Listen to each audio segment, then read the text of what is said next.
Breaking news, Bangladesh के हिंदू लोग खतरे में हैं। बांग्लादेश में हिंदू संप्रदाय एक क्राइसिस मूवमेंट फेस कर रहे हैं। मोदी जी आप जल्दी आइए, इन लोग को बचाइए। ये कहानी है बांग्लादेश की, जहां शेख हसीना की सरकार गिरने के बाद अल्पसंख्यकों पर तेजी से हमले हुए, खासकर हिंदुओं पर। बांग्लादेश में 5 अगस्त को तख्तापलट हुआ, जिसके बाद हफ्ते भर में कट्टरपंथियों ने कई हिंदुओं की जिंदगी दूभर कर दी। हिंदुओं के घरों और मंदिरों को नुकसान पहुंचाया और लूटपाट की गई। बांग्लादेशी मीडिया के मुताबिक 5 अगस्त के बाद 7 दिन में 52 जिलों में अल्पसंख्यकों पर हमले की 205 घटनाएं सामने आ चुकी हैं। दावा है कि इन घटनाओं में 100 से ज्यादा हिंदुओं और दूसरे अल्पसंख्यकों की हत्याएं हो चुकी हैं। हम लोग बहुत पहले से सुनते आ रहे हैं इंडिया में हिंदू खतरे में है। अब हम लोग सुन रहे हैं कि बांग्लादेश में भी हिंदू खतरे में है। तो what was the actual fact? Bangladesh में ऐसा क्या हुआ रिसेंट पास्ट में जो हिंदू लोग खतरे में आ गए? सो ये सब शुरू होता है आफ्टर 6 जुलाई, जब हम लोग के ex prime minister, ex dictator prime minister Sheikh Hasina जब यहाँ से बांग्लादेश से भाग के चले गए इंडिया। बेसिकली आवामी लीग जो पार्टी है, वो Awami League party is supported by Indian government. Modi ji support करते थे शेख हसीना को।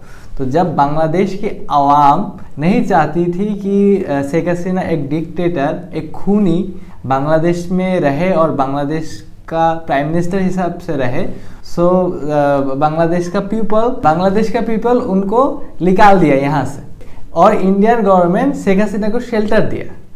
तो जब बेसिकली जब शेख हसीना वहाँ चली गई, तब से अब तक बहुत सारा प्रोपेगेंडा बांग्लादेश में चलाया जा रहा है, जो कि मेन सिंडिकेट यही था कि कैसे शेख हसीना को वापस लाया जाए और इंडियन सपोर्टेड एक गवर्नमेंट को कैसे कोई भगा सकता है।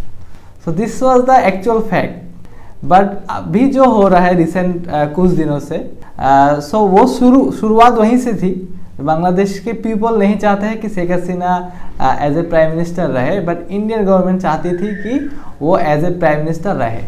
जब शेख हसीना यहाँ से चले गए तो बहुत सारा प्रोपेगेंडा चल रहे थे। इस प्रोपेगेंडा के बीच में एक ऐसा माहौल क्रिएट किया गया, जिस माहौल में बांग्लादेश में जो हिंदू लोग रहते हैं उन लोग को अनसिक्योर फील कराने के लिए बहुत सारा मीडिया बहुत तरह तरह की न्यूज़ फैलाने लगी, जिस वजह से हिंदू लोग जो है वो एक्चुअल में ये लोग अनसिक्योर फील करने लगे। जब आप लोग बार बार सुनते रहेंगे कि आप खतरे में हैं, आप खतरे में, आपको प्रॉब्लम फेस हो रहा है, तो आप साइकोलॉजिकली एक प्रॉब्लम फेस करने लगेंगे, जो ना यहाँ पे शायद कुछ हो रहा है या शायद कुछ तरह के प्रॉब्लम है। तो इस तरह से चलते चलते लास्ट में एक सभा का आयोजन किया गया इस्कॉन द्वारा। इस्कॉन आप लोग सभी जानते हैं कि एक हिंदू संगठन है, जो उन लोग के अपने डिमांड के ऊपर उन लोग अपना ऑर्गेनाइजेशन चलाते हैं। तो इस्कॉन के एक नेता हैं चिन्मय ब्रह्मचारी, जो चिन्मय ब्रह्मचारी को हिंदू संप्रदाय उन लोग को प्रभु बोलते हैं।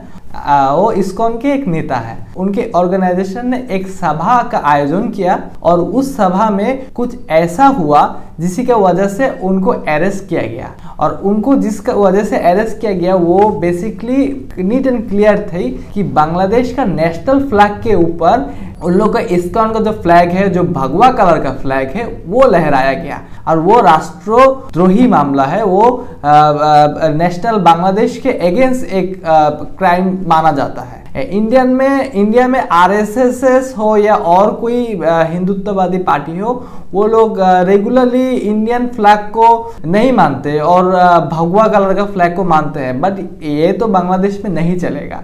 आप लोग बांग्लादेश में रहेंगे, बांग्लादेश का नेशनल फ्लैग को आप डिसरिस्पेक्ट करेंगे, ये तो नहीं होगा। तो इसी वजह से बेसिकली ये पॉइंट पे चिन्मय को अरेस्ट किया गया। बट मेन जो प्रॉब्लम हुआ वो बेसिकली उनको अरेस्ट करने के बाद अराइज हुआ। जब उनको अरेस्ट किया गया और कोर्ट में सबमिट किया गया, तो कोर्ट में उनके तरफ से कोई एडवोकेट वहां पे नहीं था और कोर्ट ने उनको बेल नामंजूर किया और जेल में भेजने का ऑर्डर दे दिया। जब कोर्ट ने उनको जेल में भेजने का ऑर्डर दे दिया, उनके जो सपोर्टर्स थे वो सपोर्टर्स कोर्ट के बाहर थे और उनके लिए वेट कर रहे थे कि वो कब आएंगे और वो लोग उनको लेके उनके जो मंदिर है वो मंदिर में चले जाएंगे। बट जब बेल नामंजूर किया गया, वहां पे जो इस्कॉन के नेता लोग थे और बड़े बड़े कुछ प्रोपोगंडा चलाने वाले कुछ लोग थे, उन लोग ने उन जनता को प्रोवोक किया और प्रोवोक करके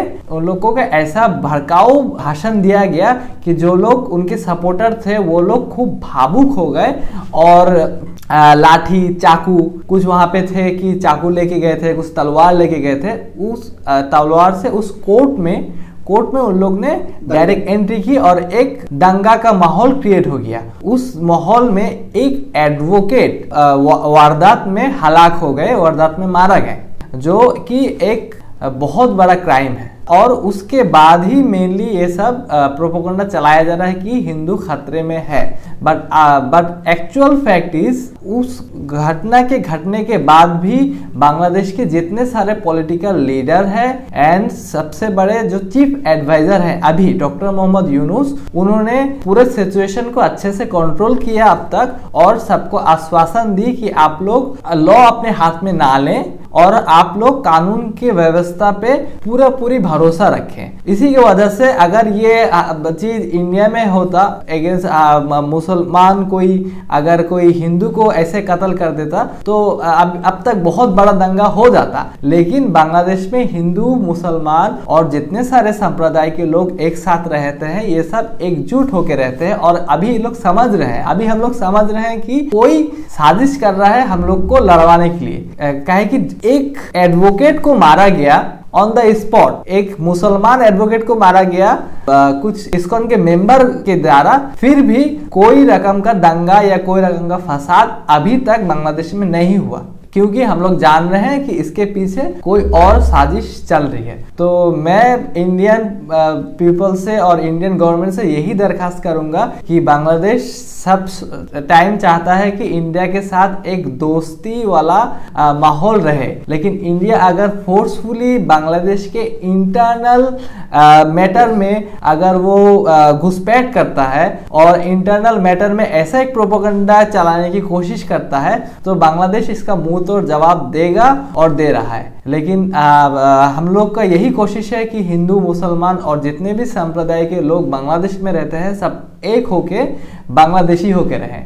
गोदी मीडिया इंडिया में ऐसा प्रोपेगेंडा चला रहा है, इंडियन पीपल को ऐसे प्रोवोक कर रहा है कि रिसेंट में हम लोग ने देखा कि बांग्लादेश हाई कमीशन में इंडियन पब्लिक लोग ने हमला किया, जो एक बहुत बड़ा क्राइम है, जो जेनेवा कन्वेंशन के अंडर में बहुत बड़ा एक क्राइम माना जाता है कि बांग्लादेश के एम्बेसी को इंडियन गवर्नमेंट सिक्योरिटी नहीं दे पा रही है। तो ये इंडियन गवर्नमेंट की बहुत बड़ी एक हार है मैं समझता हूँ, और इंडियन गवर्नमेंट को अपने जो गोदी मीडिया है या जो मीडिया है इसके खिलाफ स्ट्रिक्ट एक्शन लेना चाहिए कि इस तरह के माहौल क्रिएट वो ना करे, जिसके वजह से बांग्लादेश और इंडिया का जो एक संपर्क है, एक अच्छा जो फ्रेंडली रिलेशनशिप है वो हार्म ना हो। तो यही मेरा मैसेज था। बांग्लादेश में ऐसा कुछ नहीं हो रहा है, बांग्लादेश अभी पीसफुली है, बट कोशिश किया जा रहा है कि कैसे भी करके बांग्लादेश में एक ऐसा माहौल क्रिएट किया जाए